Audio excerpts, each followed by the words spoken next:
Hello and welcome back to our study of the Dhammapada. Today we continue on with verses numbers 38 and 39, which read as follows. Anavaṭṭhitacittassa saddhammaṃ avijānato pariplavapasādassa paññā paripūrati anavassutacittassa ananvāhatacetaso puññapāpapahīnassa natthi jāgarato bhayaṃ, which mean anavaṭṭhitacittassa, for one whose mind is not settled down, saddhammaṃ avijānato, who doesn't have penetrating knowledge into the good Dhamma or the good truth. Pariplavapasādassa, who has wavering faith. Paññā paripūrati, wisdom does not come to fulfillment, to complete fulfillment. And 39, anavassutacittassa, for one whose mind is not sodden or soaked. Ananvāhatacetaso, who is not afflicted in the mind. Puññapāpapahīnassa, who has abandoned both goodness and evil. Natthi jāgarato bhayaṃ, for such an awakened one there is no fear, or there is no danger. So these two verses were told in regards to a very memorable story, and one with a very good lesson for all of us. So the story goes that in the time of the Buddha there was a man who was the son of a good family, and he was a very, very hard-working person, and he worked as a farmer, I think, or he worked as a merchant or something. He was very diligent in his work. And he was raising cows. He was raising oxen. And one day he was looking after the herd, and he realized that one of his oxen had disappeared. And so he went off into the forest to look for this missing cow, I think. And he spent all day until around midday looking for this ox. And finally he saw it, finally he found it. And he had gone all morning without eating anything. So he brought the ox back home, or he brought the ox along, and before he got back to his house, he was so famished and fatigued by this search that he thought to himself that he should find some food for his midday meal. And he remembered that the monks, there was a Buddhist monastery nearby, and he figured that, well, he could probably, these monks are nice people, probably they'll give me some leftover food, whatever scraps they have left. And so he tied the cow to a tree or something, and by the side of the road, and went off to the Buddhist the monastery where the monks were staying. And he came up to them and asked them if they had any food left over. And so they pointed him out to the place where they would dump all their food together when it was finished. Put it in a bin or something. And he went over to look, and he saw that there was such delicate food, or such delicacies, such high quality food. And he was amazed because this was the leftovers. All the monks had eaten their fill, and all that was left, or what was left, was the most delicate food. And he started eating it, and it was just the taste of it, and the way it was prepared, and everything. He was amazed by the quality of this food that he himself didn't normally get. So he's thought to himself, "Oh, this must be a special occasion." And he asked the monks. He said, what is it today? There's some marriage or some, the king is giving you dana today, or there's some special occasion that you get this kind of food? And the monks were kind of surprised, and they said, oh, no, this is what we get every day. This is the kind of food that people give us every day. There's nothing special about today. And he was amazed, and he thought to himself, I could work all day and all night, even on a good day when I have many customers, or when I have good pay and good work and so on. Even working all day and all night, I would never be able to taste such delicate food. And these monks say they get it every day. And so much greed arose in him, and he was so... And I mean, you can understand, he had spent all morning in this search for this ox, which cost him a lot of time and probably some money in the end. And so he was... He thought to himself, wow, what am I doing? It just made him realize what a useless life he was living. Here he was trying to make his living with ox and in ordinary ways, and striving and working so hard and getting nothing out of it. So he saw how fruitless it was. And so he thought to himself, why don't I just become a monk? And then I can live like this and get what I want and not have to do hardly anything, he thought. And so he asked the monks, and he arranged everything at home, and he came back and he ordained as a monk. And he was so happy as a monk, because of course he got all this delicious food, and so he became very fat and very greedy as a result of this. And so he would just sit around and eat and do nothing. And eventually, as time went on, he realized how disgusting this was, that here all he was doing now with his life was eating. And of course he had more, he had this energy in him that was left over from working, and so he thought that this was kind of a waste of his life, and that, what am I doing here, that I'm just getting fat and greedy, and he could feel the defilements actually increasing in his mind. And so he thought to himself, this is not the life for me, this is a disgusting, evil sort of life. And so he decided, he said, I better disrobe. Better that I go and live a noble life, or a life of some purpose as a layman.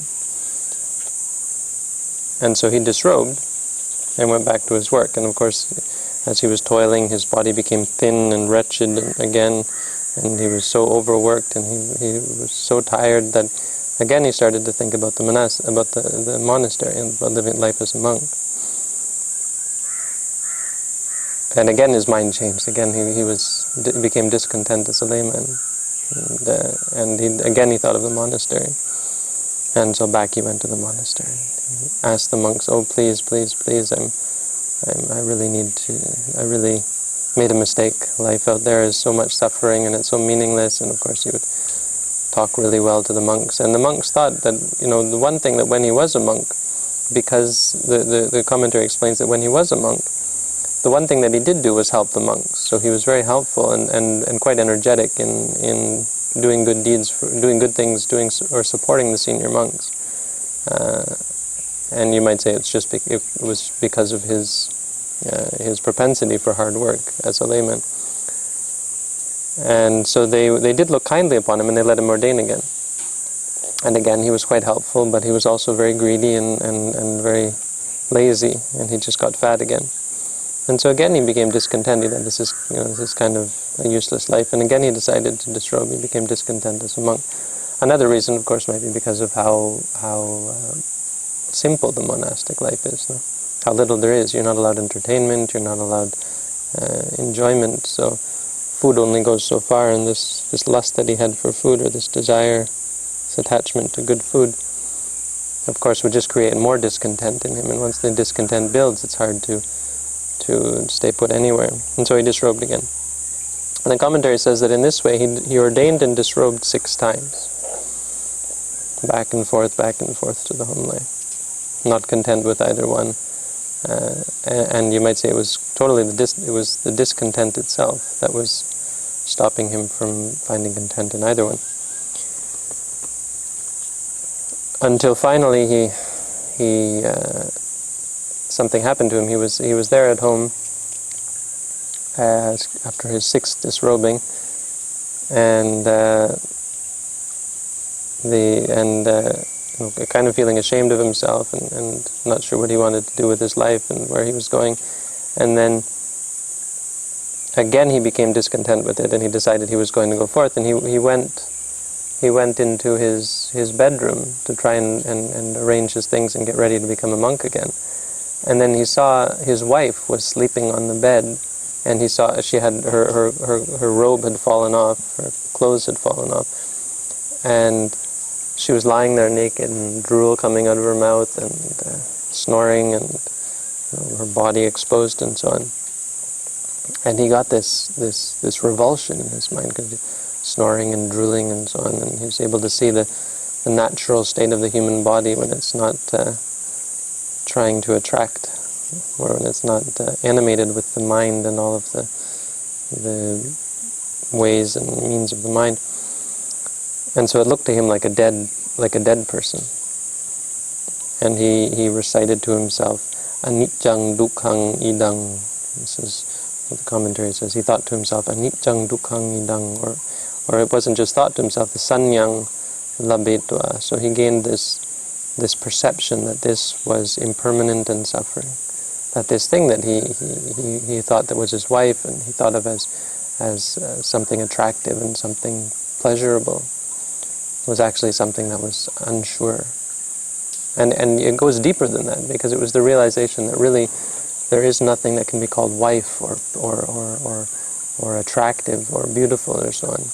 The lust and the love, the pleasure that he derived from this object, this person, or even this whole state of existence that he was living in, was impermanent. And now there was revulsion arose in him, and he realized that what the Buddha said was true, that nothing is constant.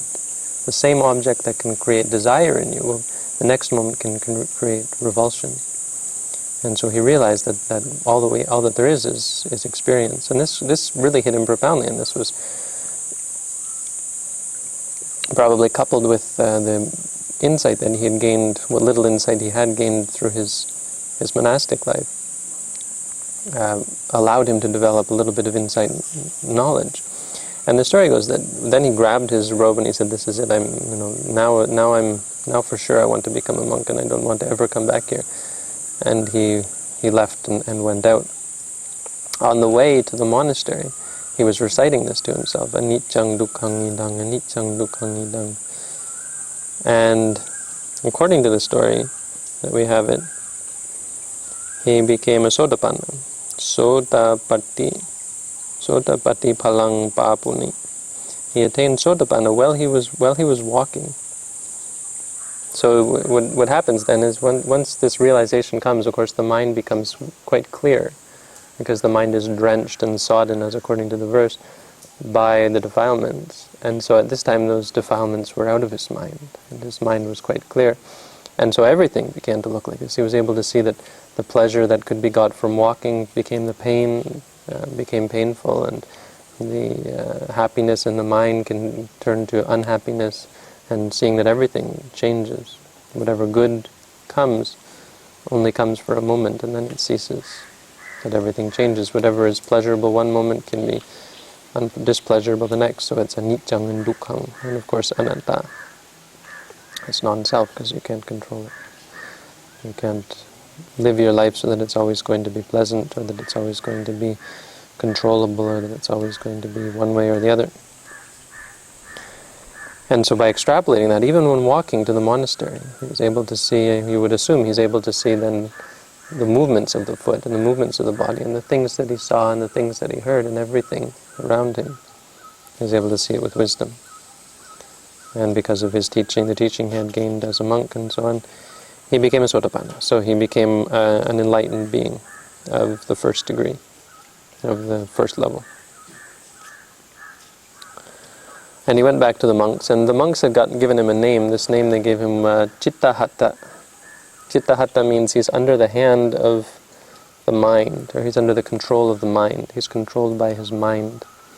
So they called him mind-controlled, controlled by the mind. And they said, "Oh, here comes Cittahatta, guess what he wants? I'll bet he wants to ordain again," this kind of thing. And they said, "We're not going to ordain." They said, "No, look, this is ridiculous. We're not going to ordain you again. You ordained 6 times, disrobed 6 times. You're useless. They said, the English translation is they said your head is like a grindstone. I don't know what the Pali is here. But they said basically you're useless. No? You're a hard-headed, stubborn individual, or you're a useless individual. You'll never be good as a monk. And he begged and pleaded with them, and of course there would be something in his voice, because now he was totally changed as an individual. He had become a sotapanna. And so, kind of surprised at themselves, they let him ordain again. Also, it says it's because that he was quite helpful to them when he was a monk. So kind of out of their own greed, they were let him ordain, because he'll help us. And it says within just a few days he became an arahant. And then after a few days, after a week or so, the monks were watching him. And they're like, "What, Cittahatta? You're not ready to go home yet? Or when are you going to go home? When are you going to disrobe? It's already been a week. You're late. Hello." And he said to them,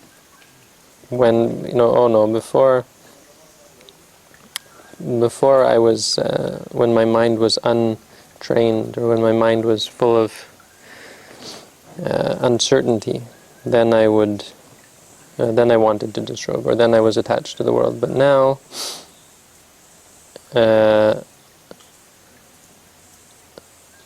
I've given up that. I've given up that life, or something like that. I've given up those defilements in the mind, or something like that. Like basically saying, telling him in a roundabout way that he had become an arahant. And so they were laughing, and they were kind of making fun of him, and they went to see the Buddha, and they said, "You should hear what Cittahatta is saying. Cittahatta is, now he's got a new tack. He's pretending like he's enlightened or something." And the Buddha said, "No, actually it's true that this is how it goes. When your mind is not settled on one thing or another, when your mind is not content, it's not settled down, and when you don't understand the truth, and so you waver and go to this or that, and so on, according to the verse, the pariplavapasādassa, when you don't have true faith, when your faith is wavering, you cannot come to true knowledge," and so on. And then the Buddha told the story of the past, which is also quite interesting, but I think it's a little bit too much. So I'll just briefly, he says the same thing happened to him when he was a bodhisattva, that he was a farmer, and he had this, he grew beans, and he was left over with a pint pot of beans, but then he realized this was ridiculous, this growing beans again and again, and in the end all he ends up with is where he started, which is more beans, more beans to plant. So he doesn't gain anything from it. It's a meaningless existence, and he decides to go off into the forest. But he spends some time in the forest, and he gets discontent there, and he comes back, and he does the same thing, so that actually 7 times he ordains and disrobes as an ascetic, or he goes off into the forest 7 times. And coming back the 7th time, he says that he realizes how silly he's being, and how he has to set his mind on something. He can't keep wavering back and forth. He can't keep. He has to decide what is right, and when it's right, he has to stick with it. And so he said, "How am I going to do this? I have to establish my mind. I have to get rid of this thing that's bringing me back." Because what would happen is he'd put the pint pot in his room and leave it there. This was his mistake. And then he'd go off into the forest, and he'd be sitting in meditation, and all he could think of was this pint pot of beans. "Oh, I didn't plant that pint pot of beans. It's going to get carried away by rats or something." And so he'd say, "Okay, I'll go and I'll plant the pint pot." And so every time he would do this. And finally he had this pint pot of beans, and he said, I'm not going to do this anymore, and he decided to throw it away. So he went to the river, and he took his shovel that he used to plant with, and he tied it to the pot, and he threw them over his shoulder, or over his back, into the river. And he said to himself, "This is it." And as he did it, he said to himself, I've conquered, he said.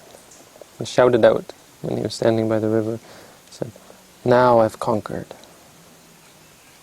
And the story goes that the king was there bathing by the river, and this king, when he heard these words, I've conquered, it was quite upsetting for him, because, or terrifying really, or upsetting anyway, because kings don't like to hear, of course, other people say there, I've conquered. The king will expects that they should be the one that says, I've conquered. And so the king was quite upset at this, and he said, find out who that was who said that. And he came up to him and he scolded him. He says, what are you doing saying I've conquered? Who are you that would conquer here? This is don't you know whose kingdom this is? And the ascetic said, or this farmer ascetic said, O king, what you have conquered is only external to yourself. I have conquered what is internal, which is much harder to conquer. I have conquered my defilements. And he explained to him what he'd done. And the king decided to become an ascetic as well, and the story goes on, and they went off into the forest. But on to the point of this story. The point of this story is in the verse that it is in the essence of this this state of things, or this mind state, the state of mind that is unsettled. So this is the first word in the verse, anavaṭṭhitacittassa. Anavaṭṭhita means a mind that isn't settled down. Mind that isn't settled on something. If you're not really set on something, or really you haven't settled your life, or set yourself on something. You haven't come to establish your mind on one path or another. If you're not sure about what you're doing.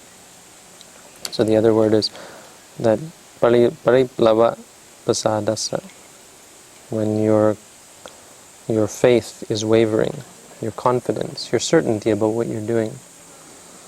And so it's actually you could say that the Buddha is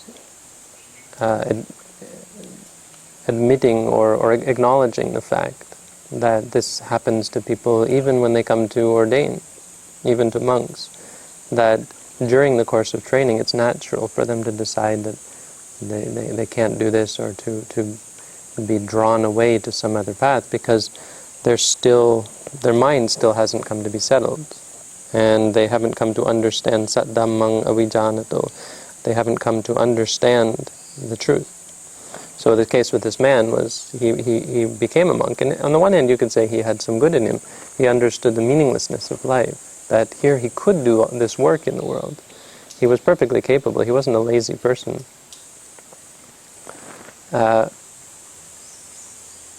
But he simply didn't understand the higher good. He couldn't find anything better.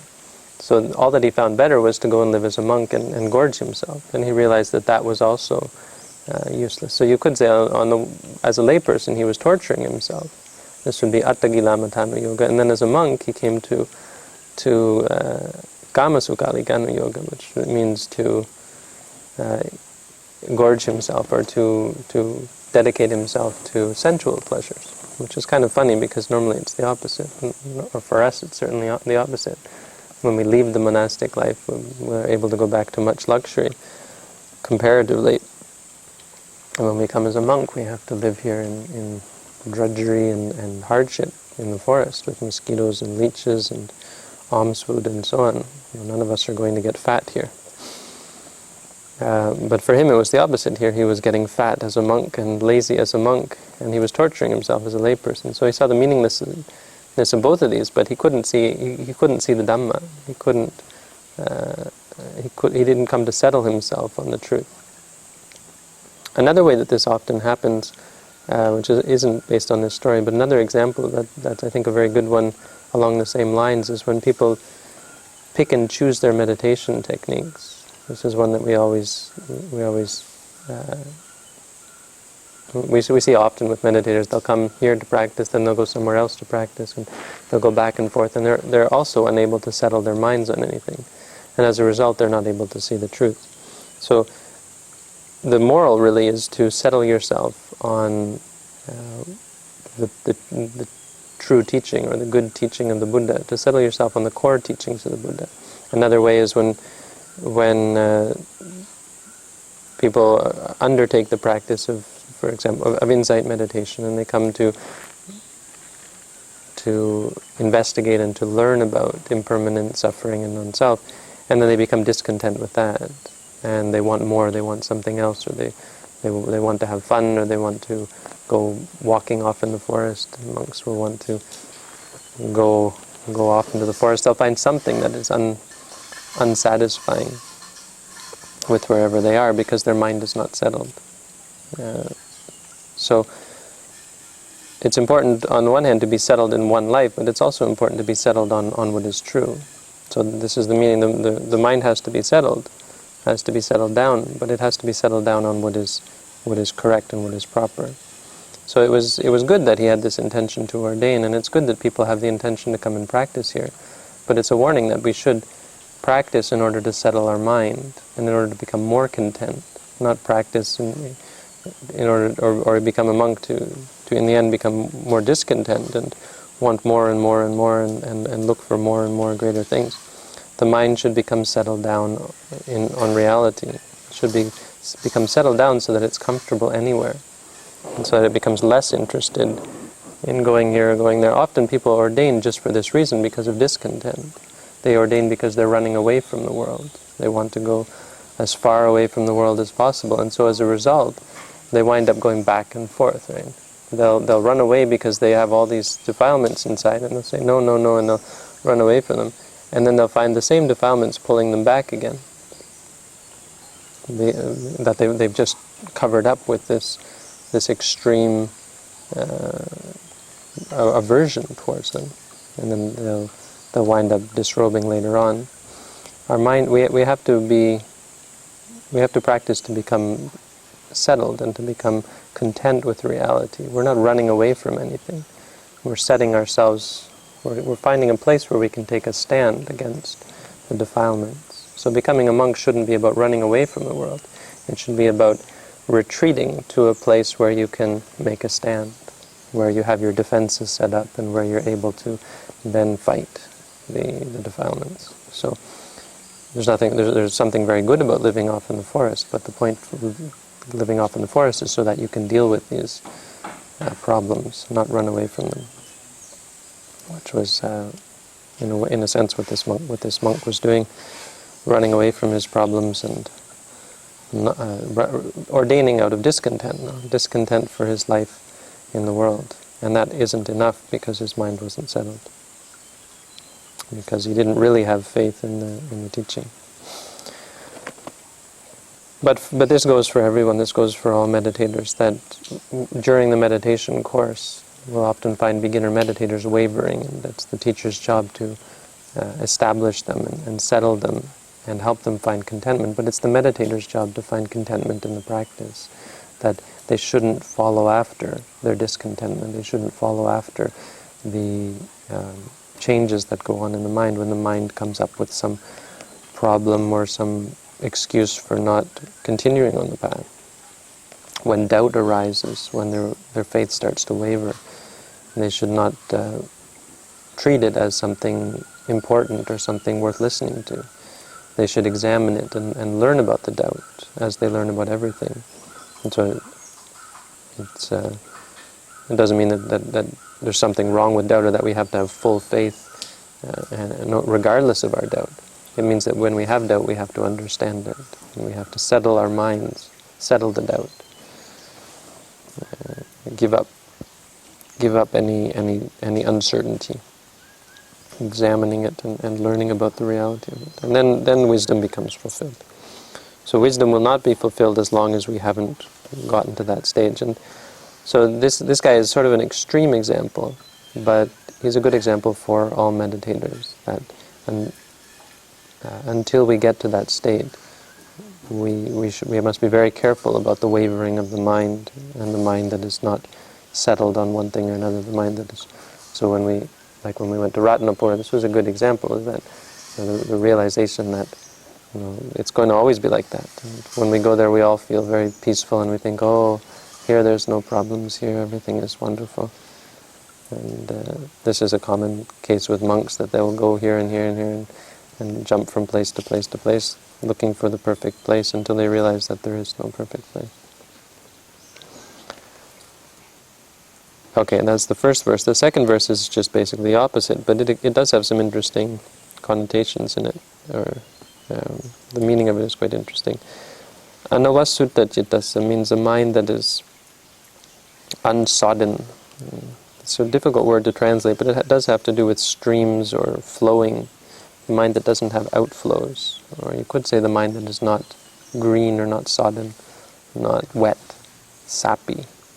The mind that has become dry and clear and sober. And this refers, according to the commentary, to greed, I think. That this is the sort of mind that has no greed in it. So the mind that is not drenched with the defilements of sensuality. So this comes when, in this example, it came when he saw his wife in a position that was not so attractive.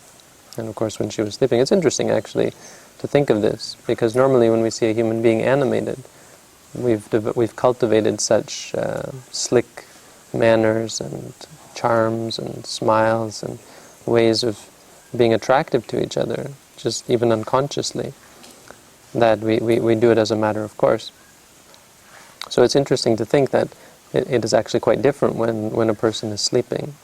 When they're sleeping, they can often be, well, because the mind is no longer in charge, then the body goes back to its very base and physical nature, which is often not so attractive. Of course, the same goes when we don't care for the body, when we stop obsessing over it, putting on makeup, or even washing the body, cutting our hair, cutting our beards, when we're not wearing beautiful clothes and so on. And we can see how unattractive the body really is. The body can be is actually something quite. It can only be attractive to one who is sappy or wet, to the mind that is wet. And so when this came to him, and this realization, quite an extreme opposite, a vision that he had of his wife in this position, his mind became clear. And so this is an important quality of mind for us to understand. You can't understand the problems with sensuality until you get to this, until you have this realization. So one of the important functions of meditation is to take you out of your ordinary state, to take you out of your ordinary life, to put you in a place where you're going to have to come into contact with extreme or new experiences. So coming and living in a cave, for example, or eating only in the morning, having to be put in contact, living in the forest, having to be put in contact with states of physical and mental reality that are different, that are going to break you out of your ordinary experience, so that those things that you found attractive before are going to seem unattractive. One example is we'll have people monks will put all their food in a bowl and stir it up, and so what was once attractive will become repulsive. For example, we'll have meditators sometimes, for a few days we'll have them not bathe, and have them come to understand how what the nature of the body is, and because of the extreme shift, the mind will be able to break out of its delusion, and then you'll be able to see. Only then will you be able to see the problems, because it's very difficult. This is what avasutta, a mind that is drenched, is on fire. It's not able to see the truth of this. The things that we like, very hard for us to find any reason to give them up. They seem to be pleasurable, they seem to be enjoyable. And really it's only when we're able to break them up, when we're able to pull ourselves out of this and see the things simply for what they are. So seeing the objects as objects, seeing the feelings as feelings, seeing the liking as liking, seeing the clinging and the chasing as what they are, that we can overcome this.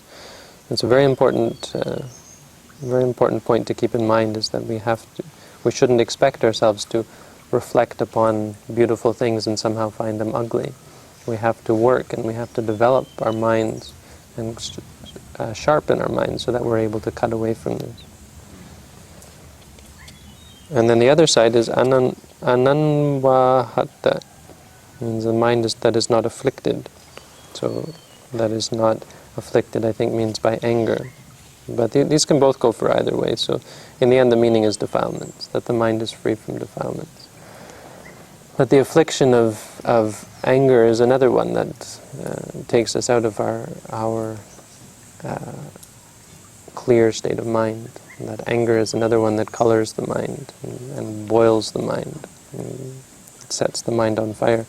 When a person has anger towards something or aversion towards something, it's just as bad as clinging, and it's just as dangerous as clinging. It's something that can upset you,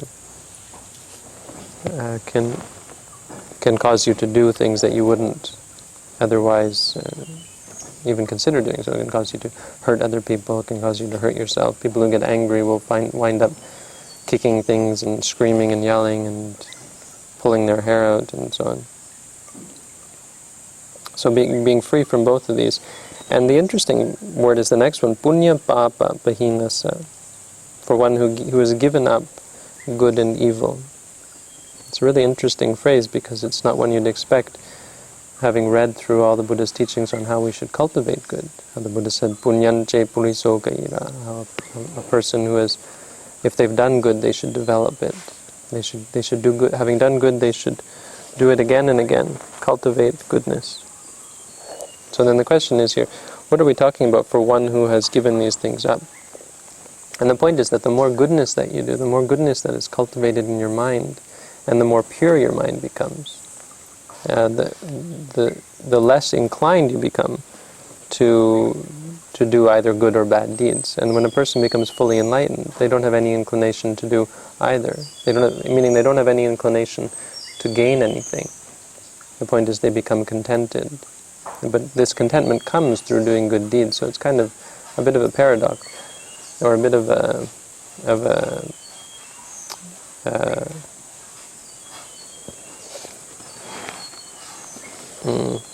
juxtaposition. I don't know how. In the beginning, you're very keen on doing meditation, very keen on becoming enlightened, and so on. And in the end, you don't become keen on anything, and your keenness, the impulsion that arises in the beginning, will take you eventually.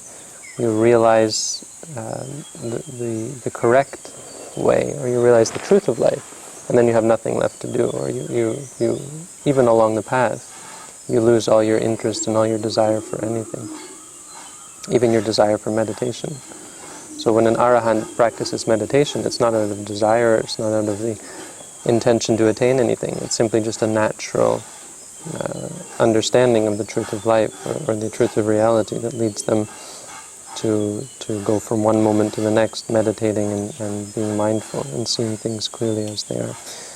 So this is really, it's important to understand that this doesn't mean that a Buddhist meditator or a Buddhist practitioner should not do good deeds.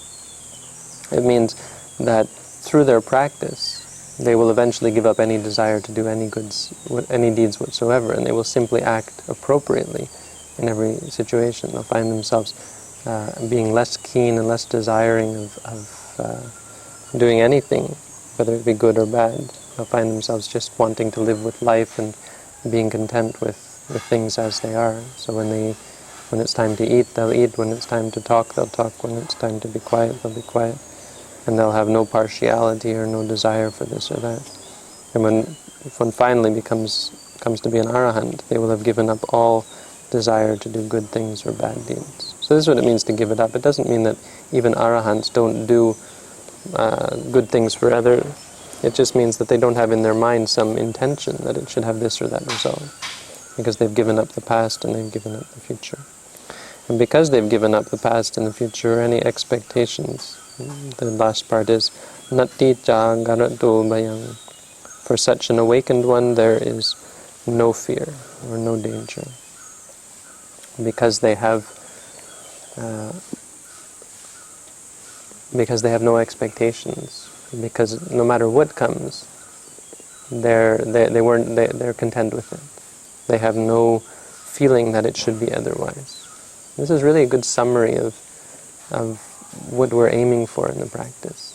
That we have no expectations that things should be otherwise than what they are. Nor do we have expectations that things should stay the way they are.